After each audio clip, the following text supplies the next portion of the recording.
My journey into the technology field is certainly not traditional, right? So I went to school at East Carolina University, but I studied finance. And so the technical underpinning was by interest, by awareness that it was a growth area many, many years ago, not by training and not by any kind of preordained plan, right? So in school, I was always looking for a way, what was the next thing that there was going to be a significant financial uptick?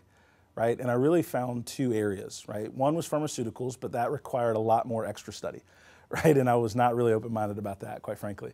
The second was in technology, right? Because I figured that it was always going to be a growing industry. I couldn't necessarily predict where the market was going. 25, 30 years ago, there's no such thing as Facebook.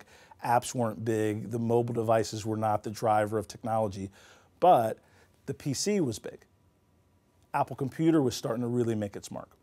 And so what you could see is how the difference in consumer behavior, the difference in how people worked, and that was going to be an ongoing financial engine. And I figured, wait a minute, what can I do well to participate in this kind of technical revolution, if you will?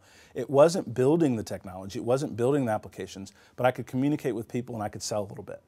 And so in 1996, actually an NC State grad, Grant Willard, founded a company called Integrated Industrial Information, and we go by iCubed. And that company was looking for a sales guy. And so I remember sitting across the table with Grant, and I had 3 or 4 other job offers that were $10,000 to $15,000 more in base salary. And I remember telling Grant, I said, why should I take this offer, right, when it is significantly lower than others that I'm looking for? And Grant very, very astutely read my personality, and he said 2 things. He said, number one, if you can sell the way that you're portraying, then money won't be a problem because your commissions will more than double your base salary.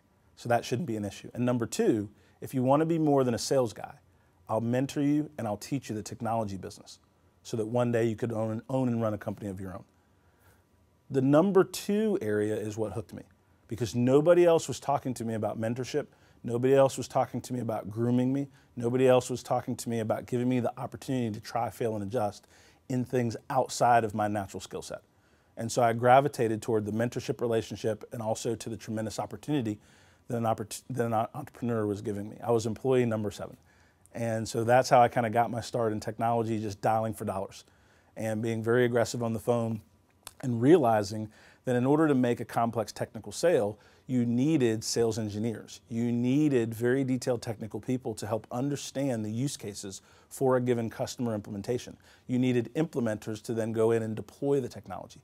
And so what I started to get very early on in my career is an appreciation for the convergence between the sales process, the core business process and marketing, and the technical underpinning required to make a software product work in the marketplace.